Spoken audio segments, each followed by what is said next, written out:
Amen. Si vous avez vos Bibles, je vais vous inviter simplement à ouvrir avec moi ce matin dans Hébreux chapitre 11 qui va apparaître derrière moi. Hébreux chapitre 11, nous allons lire ensemble les versets 23 jusqu'au verset 29. Hébreux chapitre 11, des versets 23 jusqu'au 29. Je vais lire dans la version Louis II. C'est par la foi que Moïse, à sa naissance, fut caché pendant 3 mois par ses parents, parce qu'il vit que l'enfant était beau et qu'il ne craignait pas l'ordre du roi.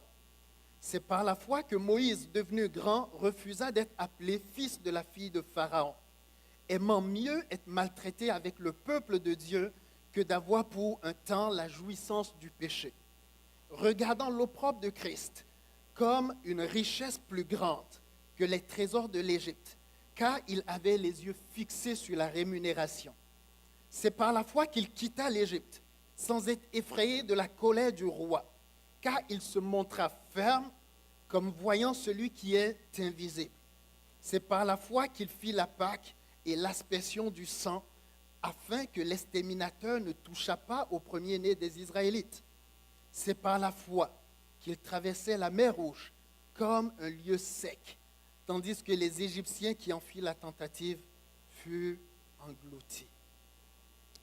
Seigneur, on te loue ce matin parce que tu es vivant.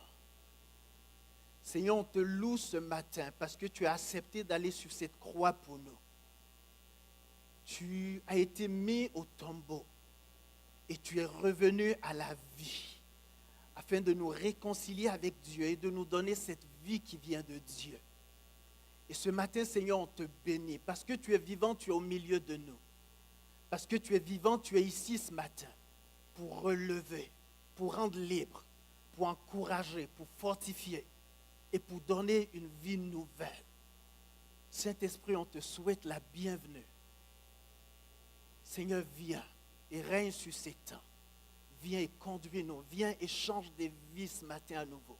On te le demande dans le nom précieux de Jésus. Amen. Amen. Alléluia.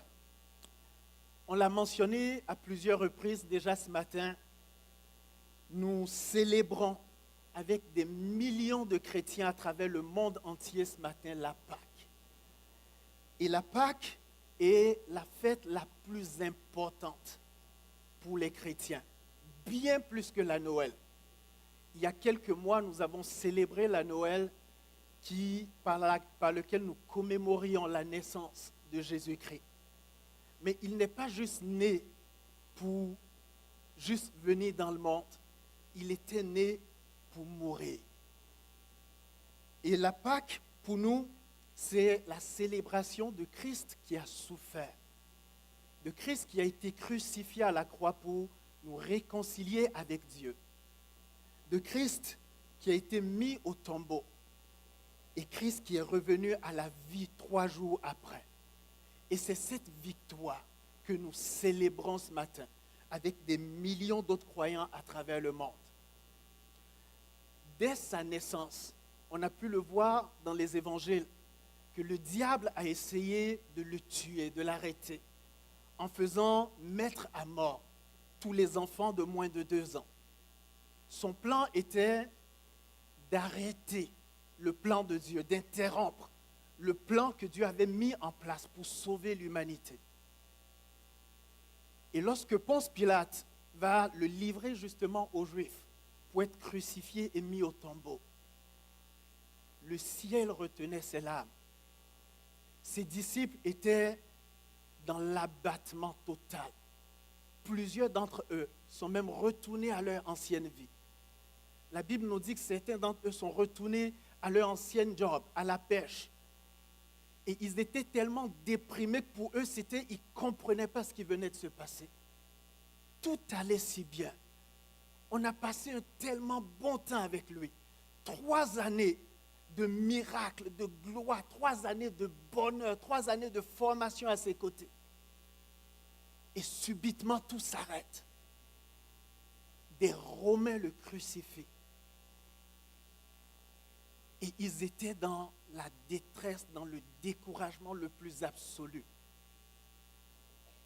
Mais 3 jours après, Dieu a effacé ce petit sourire narquois sur le visage du diable. 3 jours après, on commença à entendre un bruit dans ce tombeau où on l'avait enseveli.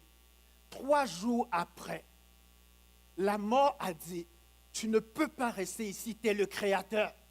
3 jours après, on a entendu ce grand bruit, la pierre a été roulée. Et celui qui avait été enseveli est revenu à la vie. Et je ne sais pas pour toi ce matin, mon frère, ma soeur, mais juste cette nouvelle-là ce matin me transporte d'allégresse. Et c'est ce que nous célébrons ce matin, avec allégresse et reconnaissance. Parce que Dieu l'a ressuscité d'entre les morts. Et c'est ce que l'apôtre Pierre déclare dans son discours à la Pentecôte lorsqu'il dit « Mais Dieu a brisé les chaînes de la mort. Il l'a ressuscité parce qu'il était impossible que la mort le retienne captif. » Il était impossible que la mort le retienne captif. Il est revenu à la vie. Et vous savez ce que l'ennemi a fait? Il a été pris au dépourvu. Les réjouissances en enfer ont cessé tout d'un coup. La coupe de champagne est tombée de leurs mains. Tout d'un coup. Ils n'avaient pas prévu ce coup-là. Ils n'avaient pas prévu que celui qu'ils avaient mis à mort reviendrait à la vie. Et ils ont essayé d'étouffer la nouvelle. Ils ont corrompu les gardiens du tombeau en disant, dites que ses disciples sont venus le chercher et ils l'ont amené, vous ne savez pas où. C'était les premiers fake news de l'histoire. Ils ont essayé de fabriquer toutes sortes de mensonges. Dites qu'on l'a enlevé. Mais Dieu a fait retentir la vérité. Et personne n'a pu arrêter cette nouvelle-là parce que Dieu lui voyait à l'avance que tous les peuples de toute la terre, comme on a entendu dans ce lieu ce matin, loueraient ce sauveur merveilleux et précieux dans leur langue, parce que c'est eux que Dieu avait en vue lorsqu'il l'envoyait sur cette croix. Et c'est pour cela que ce matin, nous avons eu raison de le louer, de le célébrer de tout notre cœur. Vous savez, depuis le début des évangiles, plusieurs ont essayé justement d'étouffer cette vérité en disant, mais non, il n'est pas ressuscité. Mais laissez-moi vous dire une chose. Si le récit de la résurrection de Christ était un récit mensonger, il y a quelques précautions que Dieu aurait quand même prises dans la Bible. Dans ce temps-là, la société juive était une société particulièrement très axée, très, j'allais dire, masculinarisée, très dirigée par les hommes. Les femmes n'avaient presque pas de mots à dire. Et les premières personnes à qui il est apparu, c'était des femmes. Et si c'était un récit mensonger, il n'aurait pas choisi des femmes. Parce qu'il savait de toute façon qu'on ne les croirait pas eux.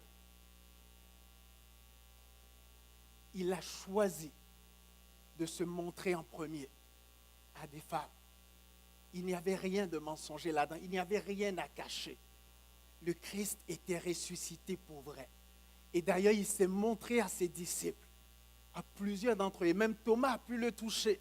Il a mangé avec eux à nouveau, avant d'être enlevé sous leurs yeux. Et ça, l'enfer n'avait pas pu prévoir ce coup-là. Il n'avait pas pu le prévoir. Il est revenu à la vie. Et c'est ce que nous célébrons ce matin. Alléluia.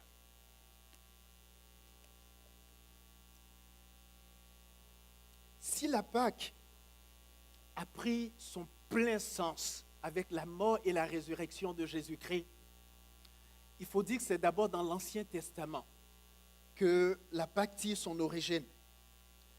La première fois qu'on entend parler de la Pâque, c'est dans le livre d'Exode. En fait, la Pâque, originellement, désignait ce repas que Dieu ordonna au peuple d'Israël d'apprêter et de manger le soir où il sortit d'Égypte. Pour un petit rappel de l'histoire, on se souvient que les frères de Joseph l'avaient vendu pour être emmené esclave en Égypte. Et plus tard, il y eut une famine en Israël. Et Jacob, le père de Joseph, va envoyer ses frères en Égypte pour aller chercher des vivres. Joseph va reconnaître ses frères et va inviter plus tard Jacob, son père, et ses frères à le rejoindre en Égypte où il va prendre soin d'eux. La Bible nous dit qu'Israël deviendra un peuple nombreux en Égypte. Et plus tard, Joseph deviendra même à cette époque-là premier ministre en Égypte. Plus tard, après la mort de Joseph, un pharaon qui ne l'avait pas connu est venu au pouvoir. Et lui, il a pris peur en voyant le grand nombre du peuple juif. Et il s'est dit, si une guerre devait éclater, vu leur nombre, est-ce qu'ils prendraient pour mes ennemis ou est-ce qu'ils seraient avec moi? Et ils ont décidé de transformer les Juifs en esclaves.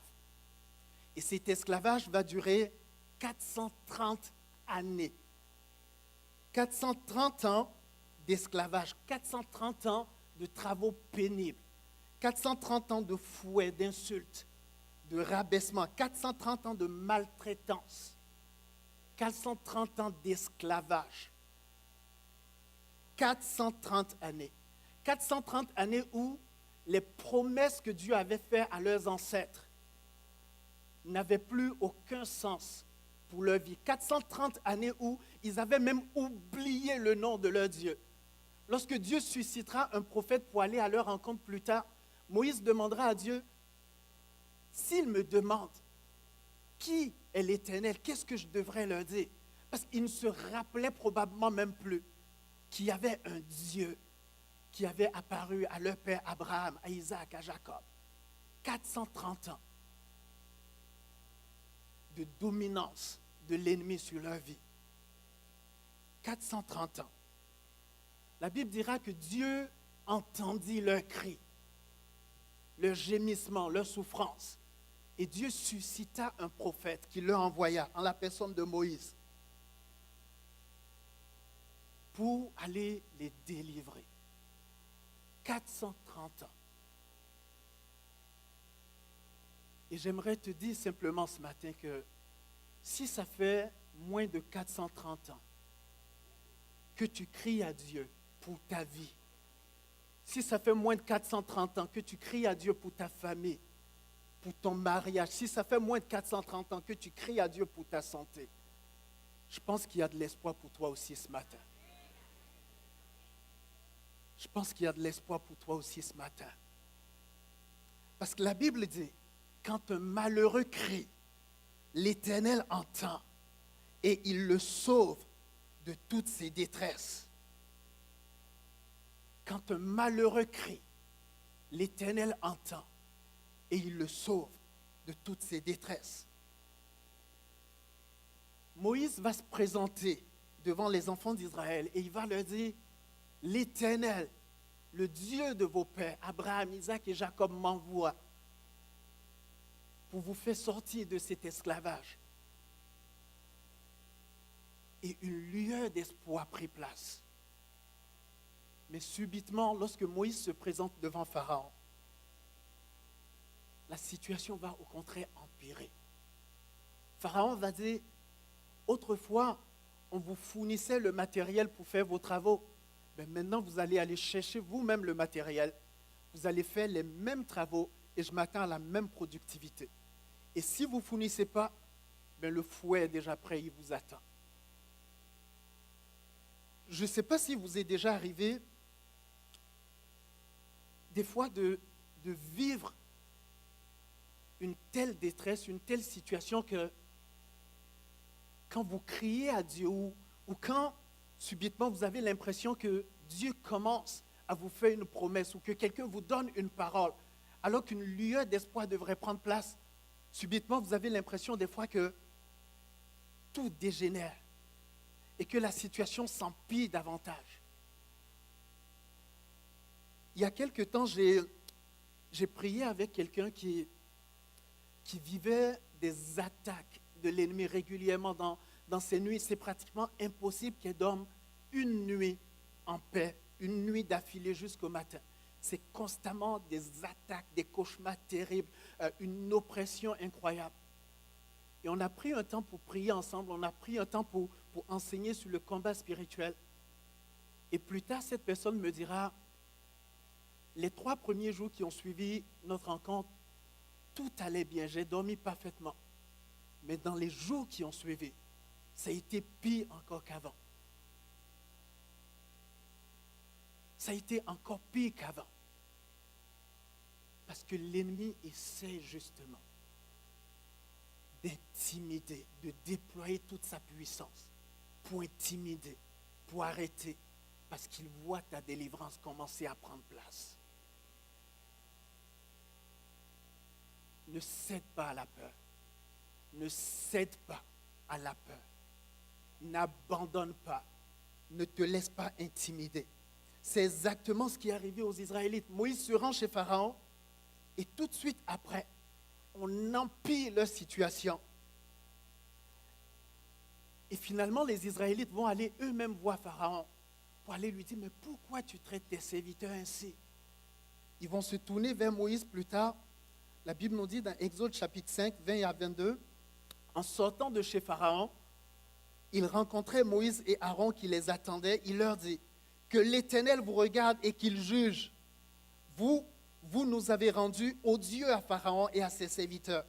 Vous avez mis une épée dans leurs mains pour nous faire périr. Moïse se retourna vers l'Éternel et dit, Seigneur, pourquoi as-tu fait du mal à ce peuple? Pourquoi m'as-tu envoyé? Comme pour dire, mais finalement, Seigneur, on était bien comme qu'on était dans notre esclavage avant. Pourquoi tu t'es mêlé de notre affaire? Regarde la situation encore pire. Dieu sera obligé de juger l'Égypte, de frapper l'Égypte de 10 plaies. Dieu sera obligé d'envoyer 10 jugements contre la nation de l'Égypte, avant que finalement Pharaon ne cède et ne consente à laisser partir le peuple d'Israël. La 10e plaie a été la plus terrible.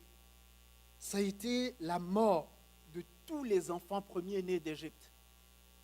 Depuis le fils aîné de Pharaon, jusqu'au premier-né de l'esclave en Égypte et jusqu'au premier-né des animaux. Et c'est seulement après cela que Pharaon va céder. Et c'est dans la nuit qui précédait cette plaie que Dieu va dire à Moïse, tu diras au peuple d'Israël, vous prendrez un agneau âgé d'1 an, sans défaut, et vous l'immolerez. Il devait manger de cet agneau avec du pain sans levain, avec des herbes amères, mais il devait aussi et surtout badigeonner les montants de leurs portes et les linteaux avec le sang de cet agneau innocent qui avait été immolé cette nuit-là. Et Dieu disait à Moïse, cette nuit, j'enverrai l'ange de la mort dans la nation d'Égypte. Il frappera tous les premiers-nés d'Égypte, mais il passera par-dessus toute maison où il verra le sang de l'agneau. Et c'est ainsi que Dieu a épargné la vie des premiers-nés d'Égypte. Et c'est ce que les Juifs célèbrent encore jusqu'à aujourd'hui. Et cet agneau n'était qu'un symbole prophétique de l'agneau de Dieu qui ôte le péché du monde et qui serait immolé 1400 ans plus tard pour notre salut et pour nous réconcilier avec Dieu. Pharaon laissa donc partir le peuple d'Israël après 430 années d'esclavage. Une nouvelle vie commençait donc pour eux, une vie de liberté. Leur ennemi était entièrement vaincu, il était derrière eux maintenant. Ils marchaient enfin vers la terre que Dieu leur avait promise. Ils marchaient vers la terre que Dieu avait donnée à leurs ancêtres. Et on pouvait certainement entendre des cris de joie, de réjouissance, vive la liberté, hurrah. Mais rapidement, lorsque les Israélites vont apercevoir les chars de Pharaon derrière eux, les réjouissances et les tambours vont céder place à la peur et à la panique et à l'angoisse. Ils avaient été rendus libres. Ils sont même sortis déjà d'Égypte. Mais subitement, leur ennemi les poursuit à nouveau et leur court après et vient derrière eux.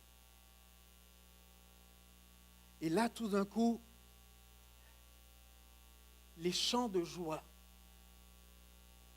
ont cédé place aux cris de désespoir, d'angoisse. On va tous périr. On va tous périr.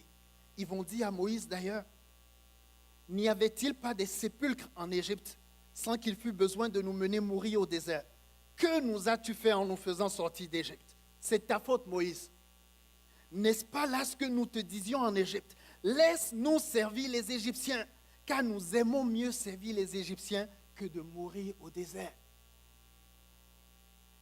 Ça fait 430 années que tu sais sous le coup des fouets. Et pour la première fois de ta vie, tu goûtes à la liberté. Mais tu dis, j'aimais mieux servir en Égypte que de mourir au désert. La question que je me pose pour nous ce matin, c'est est-ce qu'il nous arrive aussi à nous souvent que Dieu nous rende libres, que Dieu nous ait affranchis, mais que nous voyons encore l'ennemi à nos trousses, que Dieu nous ait totalement rendu notre liberté, mais que notre ancien maître court encore derrière nous, essayant de nous ramener encore sous son giron, sous notre vie passée.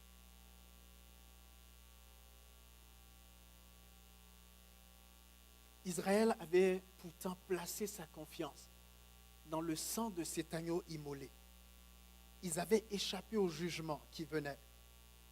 Ils étaient sortis d'Égypte. Et pourtant, Pharaon les poursuivait encore.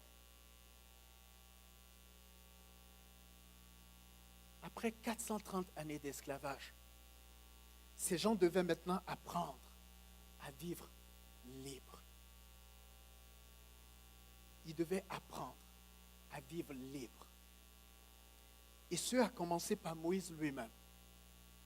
Vous savez, quand quelqu'un a été en prison pendant longtemps, des fois, à la sortie, ça prend un temps pour réussir à réinsérer cette personne-là dans la société.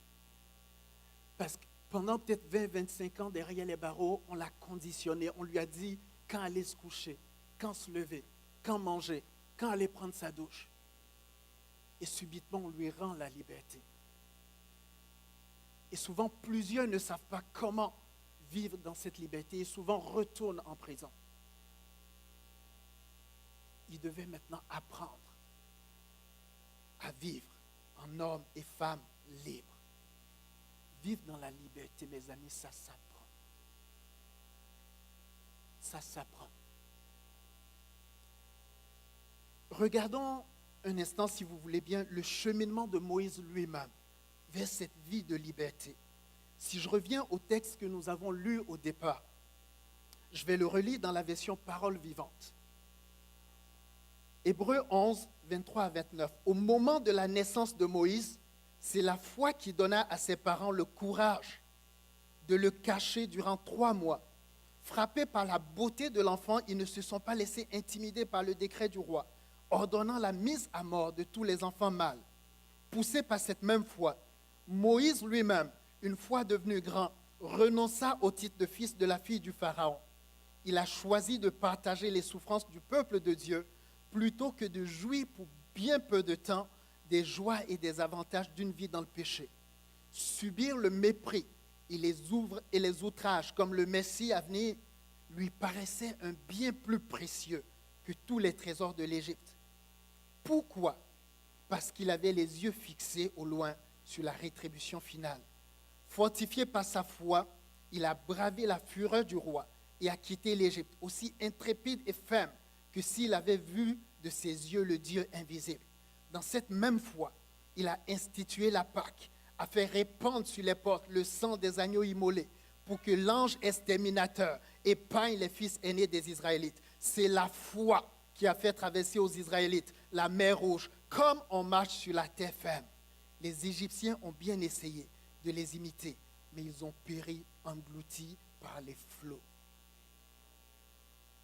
Bien que Moïse lui-même n'ait pas servi comme esclave, parce qu'il a été adopté et élevé par la fille de Pharaon, la Bible nous dit ici qu'il a dû apprendre à se débarrasser de la mentalité d'Égypte. Nous comprenons, nous voyons dans le texte que nous venons de lire, le verset 24 nous dit premièrement, Moïse a appris à marcher par la foi. C'est par la foi, nous dit-on. Il a appris à marcher par la foi. Il a ensuite découvert sa véritable identité. Le texte dit qu'il renonça à se faire appeler fils de la fille de Pharaon. Il a été élevé comme un prince d'Égypte. Mais rendu adulte, il a refusé, il a renoncé à cette identité qu'on lui avait donnée. Il accepta de souffrir plutôt que de vivre dans les joies éphémères du péché. Il considérait lui comme péché de s'associer ou de vivre avec le peuple qui opprimait ses frères. Il avait les yeux fixés sur la récompense, nous dit-on. Il choisit de vivre pour le ciel, pour la récompense finale, et non pas juste pour les besoins imminents. Il a été courageux et ferme face à l'ennemi, face au Pharaon. Il a compté sur la grâce de Dieu en se plaçant sous le sang de cet agneau. Et finalement, la Bible nous dit qu'il plaça sa confiance en Dieu. Il obéit lorsque Dieu lui demandera de traverser cette mer. Chacun de ces points pourrait constituer en lui-même un thème de prédication à lui tout seul.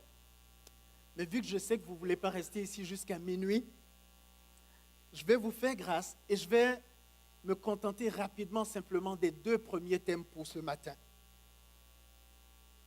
C'est par la foi, la Bible nous dit. Moïse a choisi de marcher par la foi. Il avait grandi en Égypte. Il avait grandi dans les palais d'Égypte.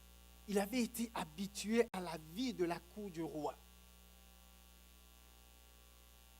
Et il a choisi maintenant de placer sa confiance en Dieu.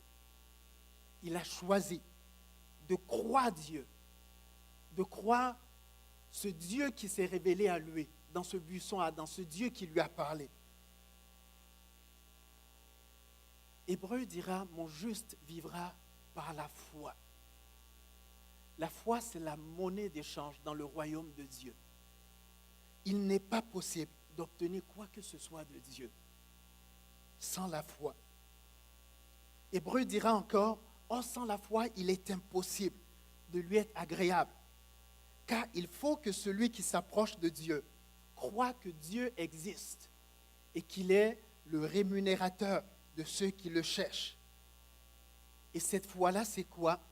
La Bible la définira justement comme une ferme assurance des choses qu'on espère, une démonstration de celles qu'on ne voit pas. Parole vivante dira, et qu'est-ce que la foi? C'est une ferme confiance dans la réalisation de ce qu'on espère. C'est une manière de le posséder déjà par avance. Croire, c'est être absolument certain de la réalité de ce qu'on ne voit pas. Le problème, c'est que lorsque nous avons souvent tellement crié dans notre désespoir, dans notre esclavage, et que rien n'a semblé changer. Mais cette assurance-là, souvent, s'effrite un petit peu et n'est plus aussi ferme qu'elle était au début. Mais nous pouvons nous tourner sincèrement vers Dieu encore. Et comme cet homme dit, Seigneur, je crois, mais viens au secours de mon incrédulité. Augmente ma foi. Je vais terminer avec ce dernier point. Moïse, la Bible nous dit, renonça à se faire appeler fils de la fille de Pharaon. Il découvrit sa véritable identité. Vous savez, à ma naissance, mes parents m'ont donné le prénom de Boris. J'ai toujours répondu à ce nom-là parce qu'on m'a toujours appelé ainsi. C'est le nom qui est inscrit sur mon acte de naissance. C'est le nom que j'ai toujours porté. Et juste une petite parenthèse, vous savez que vous n'êtes pas obligé de donner un nom qui est dans la Bible à vos enfants, n'est-ce pas?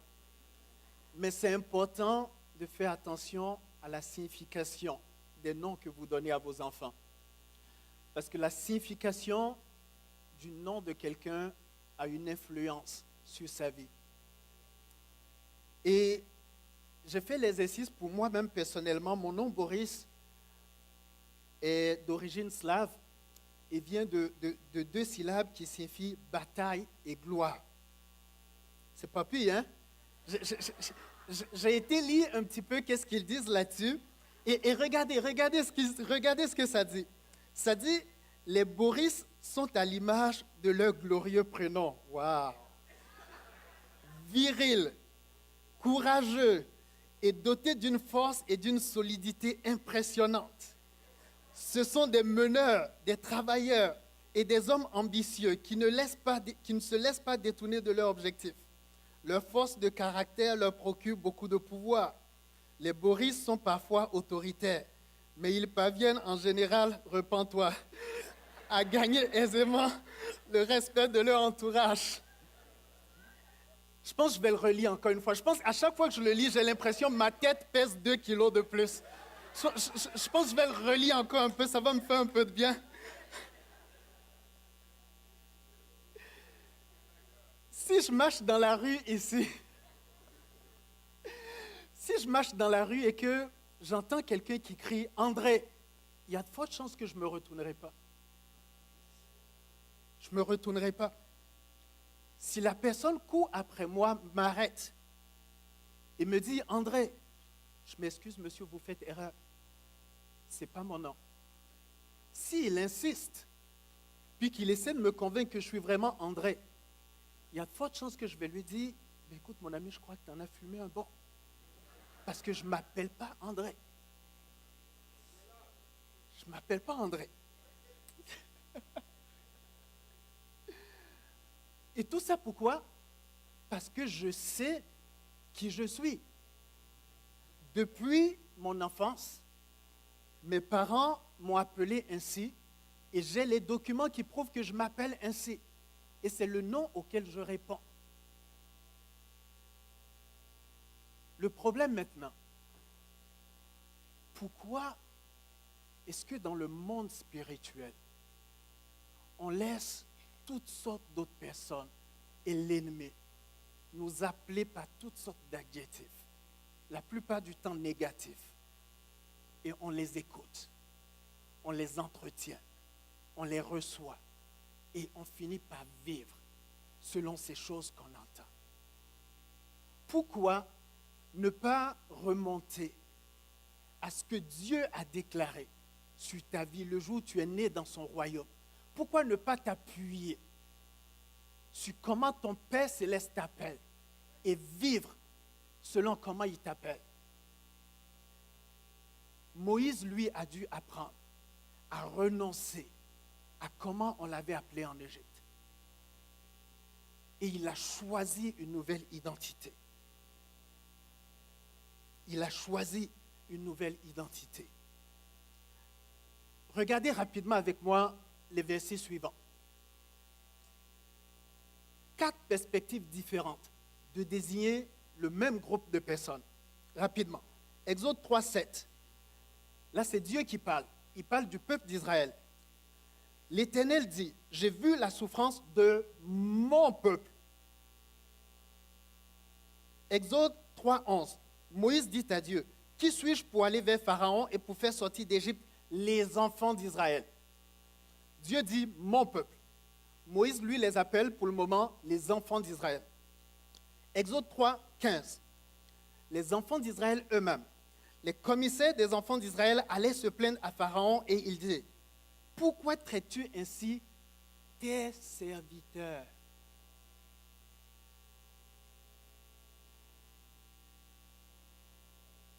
Dieu dit, vous êtes mon peuple. Eux, ils disent, nous sommes les serviteurs de Pharaon.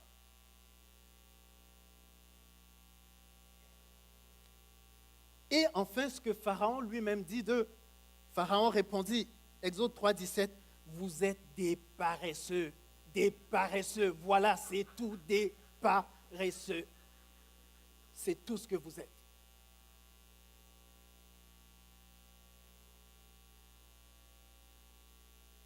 Voyez-vous comment toutes sortes de personnes essaient de définir notre identité.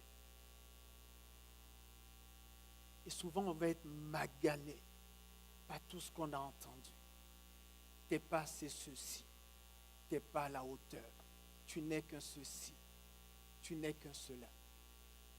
La question que je me pose ce matin, c'est qu'est-ce qui est écrit sur ton acte de naissance, le jour où tu es né dans le royaume de Dieu? C'est ce que tu dois saisir. C'est ce que tu dois confesser. C'est ce que tu dois accepter et croire. On va sauter la prochaine slide. On va aller directement à l'autre d'après. Voici une des choses qu'on peut voir sur votre acte de naissance au ciel. Éphésiens 1, 11 à 12. En lui, donc en Christ, nous sommes devenus héritiers, ayant été prédestinés, suivant la résolution de celui qui opère toutes choses d'après le conseil de sa volonté, afin que nous servirons à la louange de sa gloire, nous qui d'avance avons espéré en Christ. Dieu dit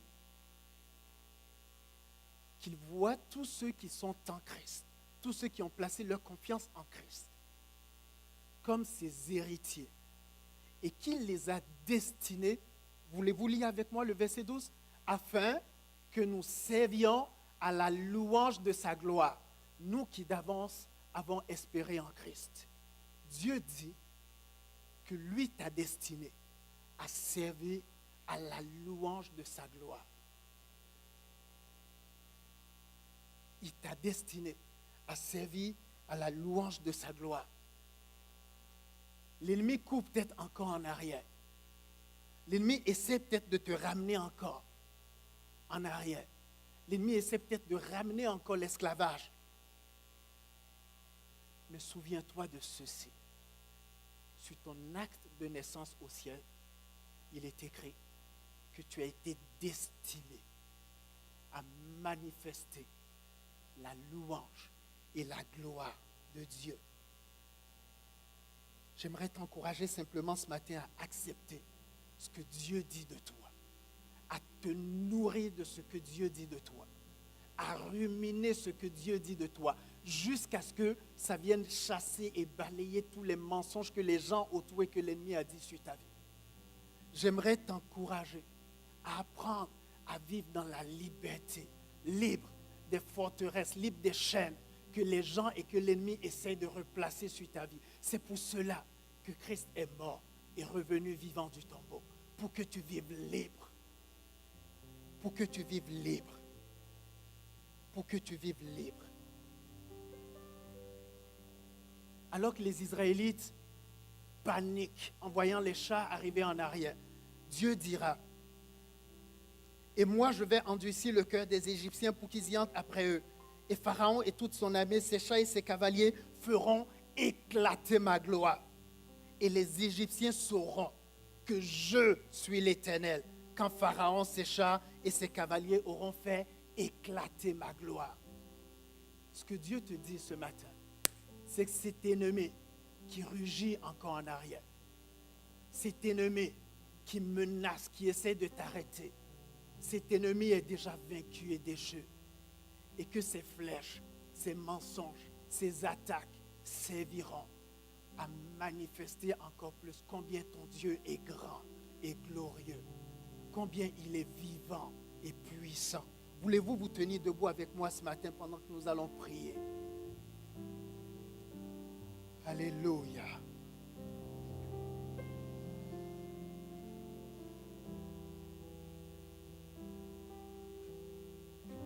Alléluia.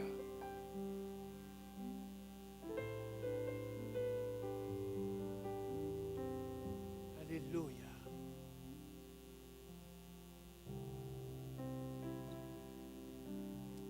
Tu es peut-être ici ce matin. Et toi aussi, tu as placé ta confiance en Jésus. Tu lui appartiens déjà. Mais l'ennemi se déchaîne encore contre ta vie. Il veut te ramener à la vie d'esclavage autrefois comme en Égypte. Je veux t'inviter ce matin à choisir à ta place de croire Dieu encore une fois.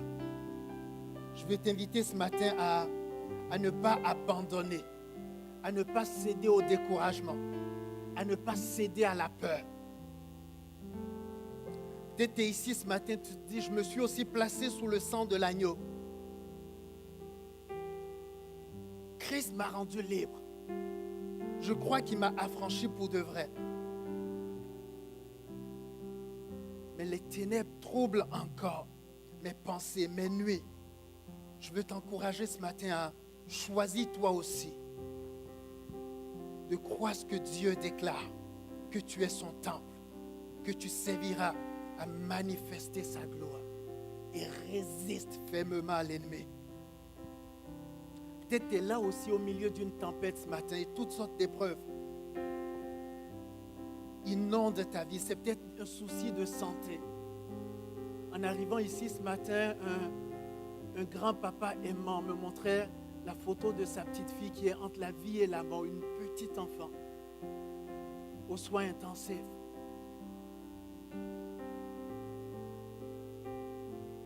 Et peut-être ce matin, tu viens aussi dans la maison de Dieu avec toutes sortes d'épreuves, toutes sortes de défis.